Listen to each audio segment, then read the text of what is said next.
Good morning. Welcome to Kingsway. It's the third Sunday of the month, so it's our Connect Sunday. Our aim on these Sundays is to encourage one another and build each other up, as is found in 1 Thessalonians 5, verse 11. In the church auditorium today, we're gathering around tables so that we can have a discussion with one another face-to-face in small groups.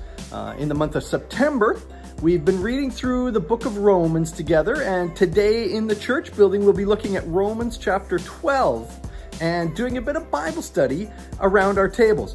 I would like to encourage you to read Romans chapter 12 right where you are today and ask yourself a few questions about the text, about the stuff you're reading. There's lots of good stuff in there. So I would suggest maybe asking some of these questions. We're gonna ask these together in the auditorium today. The first question would be, what does it mean to be a living sacrifice to God?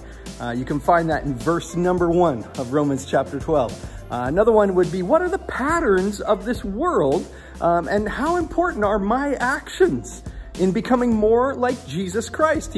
Paul writes about that in verse 2, about the patterns of the world. Don't be conformed to them. So how important are my actions, what I do in life, to becoming more like Jesus?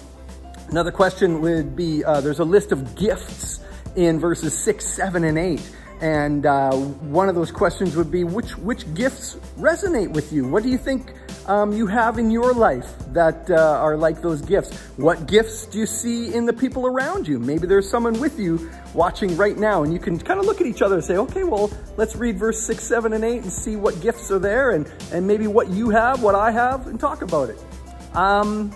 The rest of that chapter after that, verses 9 onward, it kind of talks about love and how does God want his people to show love? So that would be the question. How does God want us to show love in this world? Maybe looking at that section also, there's kind of a list of commands of what to do as people of God. So which of those commands are the easiest for you to keep? Maybe choose 2 of them. Which 2 commands do you find very simple to keep?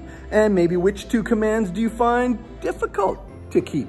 I wish you were here. We're going to be here in the church auditorium around these tables on Sunday, and I wish you were here in person with us this morning, but please feel free to read the chapter and ponder what you would answer for the questions. They'll be on the screen at the end of this video. And maybe watch for other questions that come to mind as you read through the scriptures, because there's lots more there in chapter 12 as you meditate on the Word of God. Well, God bless you fully in the grace of Christ today, and remember that you are deeply loved.